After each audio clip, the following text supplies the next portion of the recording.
Good morning, আমি Aral sir. তোমাদের সামনে আমি আবার এসেছি আরেকটা ক্লাস নিয়ে। ভয়েস চেঞ্জের যে পার্ট 2 ক্লাস নিয়ে আমি তোমাদের সামনে চলে এসেছি। যে গত ক্লাসে আমি তোমাদেরকে বলেছিলাম যে একটা কোশ্চেন তোমাদেরকে আমি দিয়েছিলাম, যে কি দিয়েছিলাম, যে হোয়াট দিয়েছিলাম, যেখানে কিন্তু কোনো অবজেক্ট নেই। অর্থাৎ কি দেখো, এখানে কিন্তু এখানে কি আছে, এটা ডবলএস কোশ্চেন, এটা কিন্তু এভি, এটা সাবজেক্ট, এটা কিন্তু এমভি, তাই না?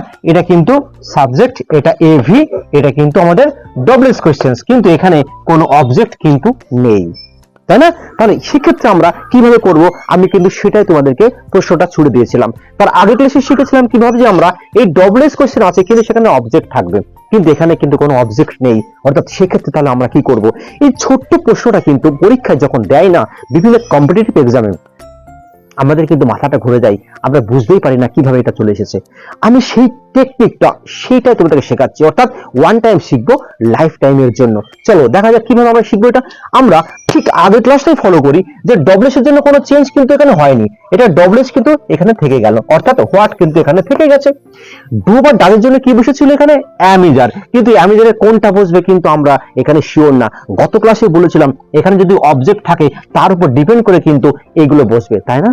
তাহলে এখানে তো কোনো অবজেক্ট নেই, তাহলে কি করব, আমাদের ছোট্ট সিম্পল, এটা মনে করো এখানে একটা সার্কেল, একটা গোল্লা আছে, তুমি সেই গোল্লাটা এখানে তুমি দিয়ে দাও, দিয়ে দিয়েছো। এবার দেখো আমাদের পরের সিস্টেম কি ছিল, যে ডু বা ডালের জন্য এখানে কোনটা আসবে আমরা কিন্তু এখনো বলতে পারছি না, কিন্তু এখানে যেহেতু অবজেক্ট নেই তাই অবজেক্টটা কিন্তু আমি এখানে মনে করো এটা এই জিরোটা আছে, আমি জিরোটা নিয়ে চলে এসেছি।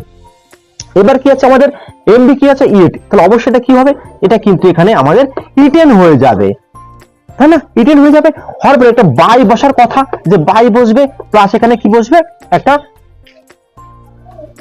সাবজেক্ট অবজেক্ট মানে সি আছে, অবশ্যই এখানে কি আসবে, হাল চলে আসবে, তাই না? কিন্তু সমস্যা হচ্ছে যে মেন যে জায়গাটা, এখানে আমাদের কি আসবে, অর্থাৎ অ্যামিজারের কোনটা আসবে এটা আমরা জানি না।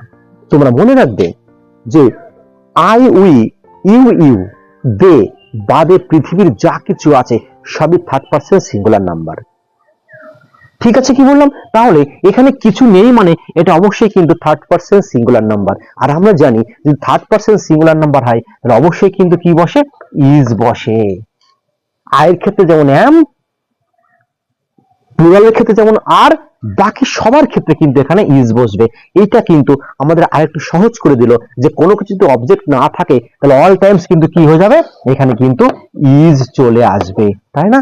এটা যেমন প্রথমে কঠিন লাগছিল, এবারে কিন্তু সহজ হয়ে গেল। কেন, যে যদি অবজেক্ট না থাকে তাহলে কিন্তু আমরা অবশ্যই কি দেবো, সেখানে ইজই বসবে, কারণ অল টাইমস কিন্তু এটা থার্ড পারসন সিঙ্গুলার নাম্বারই হয়। তাহলে দেখো কত সহজে শিখতে বললাম। আমি তোমাদেরকে আরেকটা দিচ্ছি, দেখো ঠিক এই টাইপের তোমাদেরকে আমি আরেকটা দিচ্ছি, যেটা দেখলে তোমরা কিন্তু অবশ্যই বুঝতে পারবে যে আরো কত সহজ লাগছে।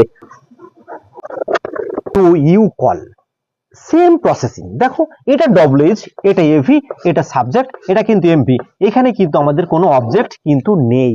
তাহলে কি করব, সেম প্রসেস। দেখো হোয়াই তো এখানে কোনো চেঞ্জ হচ্ছে না, এখানে হোয়াই বসে গেল।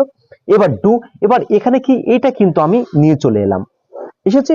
কল আছে, এটা অবশ্যই কিন্তু আমি থার্ড ফর্ম কি করলাম, কল্ড, কল্ড বাই কি করলাম, বাই ইউ, তাহলে কিন্তু এখানে ইউ থেকে গেল, তাই না? এবার যে প্রবলেমটা হচ্ছিল যে এটার ক্ষেত্রে আমাদের অ্যামিজারের কোনটা আসবে, যেহেতু এখানে কোনো অবজেক্ট নেই। আমি একটু আগে কি বলেছি, যদি কিছু না থাকে অবশ্যই কি আসবে, এখানে ইজ চলে আসবে, তাই না? তাহলে দেখো আমরা কিভাবে এটা করতে পারলাম, তাই না?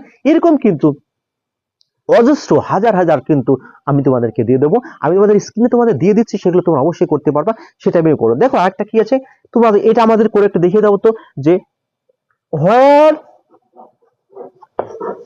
ডু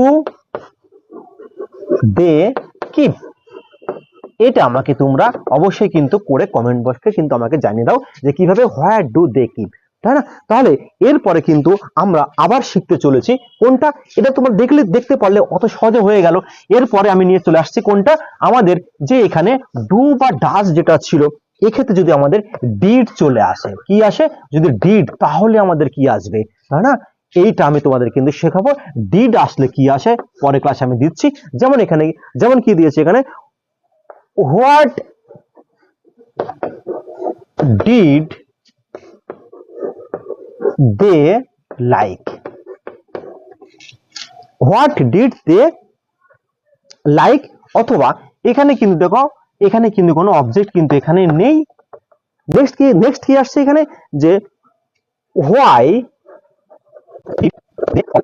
দেখো what did they like, what did they like এখানে অবজেক্ট নেই, আর why did they call me এখানে কিন্তু অবজেক্ট আছে। আমি কিন্তু এই পার্টটা তোমাদের জন্য পরে ক্লাসে নিয়ে আসছি। তাহলে আজকে আমরা ভয়েস চেঞ্জের দুটো পার্ট শিখলাম। দুটো পার্টে কি কি পেলাম? দুটো পার্টে আমরা পেয়েছি যে একটা পার্টে পেয়েছি যে অবজেক্ট আছে, একটা পার্টে কিন্তু অবজেক্ট নেই। তোমরা কিন্তু ভিডিওটা স্কিপ না করে খুব সুন্দর করে দেখো এবং খাতা নোট ডাউন করো। তোমাদের জীবনে কোনোদিন এই ভয়েস চেঞ্জ নিয়ে কোনো সমস্যা থাকবে না। আমার একটাই কথা, লার্ন অ্যান্ড টিচ, নিজে শেখো, অন্যদেরকে শেখাও। এই পরীক্ষার জন্য তোমরা একটা কিন্তু অবশ্যই পাবে, এটা আমার এই ক্লাসে থাকছে, এবং পরবর্তী ক্লাসে কি থাকবে সেটা তোমাদেরকে আমি ওয়ান বাই ওয়ান জানিয়ে দিচ্ছি, সেটা তুমি করো, ঠিক আছে? তাহলে আজকে এই পর্যন্তই, আবার কিন্তু পরবর্তীতে তোমার সাথে নিয়ে আসছি কি নিয়ে, আমরা ডিড থাকলে কি আসে এখানে সেই কোশ্চেনগুলো আমরা তৈরি করব। ওকে, তাহলে আজকে এই পর্যন্তই। যদি কোনো অসুবিধা হয় আমাকে অবশ্যই কমেন্ট করবে, এবং আমাকে আর কোন কোন বিষয় তোমাদেরকে দিতে হবে সমস্ত আমাকে জানাও, আমি তোমাদের কিন্তু অবশ্যই দেবো। আর একটা কথা, অবশ্যই যদি এই চ্যানেলটা সাবস্ক্রাইব না করো অবশ্যই সাবস্ক্রাইব করে রাখো, এবং এই ভিডিওটা প্রত্যেকে শেয়ার করো। খুবই কিন্তু ইম্পর্টেন্ট তাদের জন্যই যারা ইংলিশে খুবই ভয় পায়, বিশেষ করে কম্পিটিটিভ লাইনে ইংলিশ ছাড়াই পরীক্ষা যারা দেয় তাদের জন্য কিন্তু এই ভিডিওটা, তাই অবশ্যই তাদেরকে কিন্তু শেয়ার করো। তো আজকে এই পর্যন্তই, টাটা, বাই বাই, ভালো থেকো।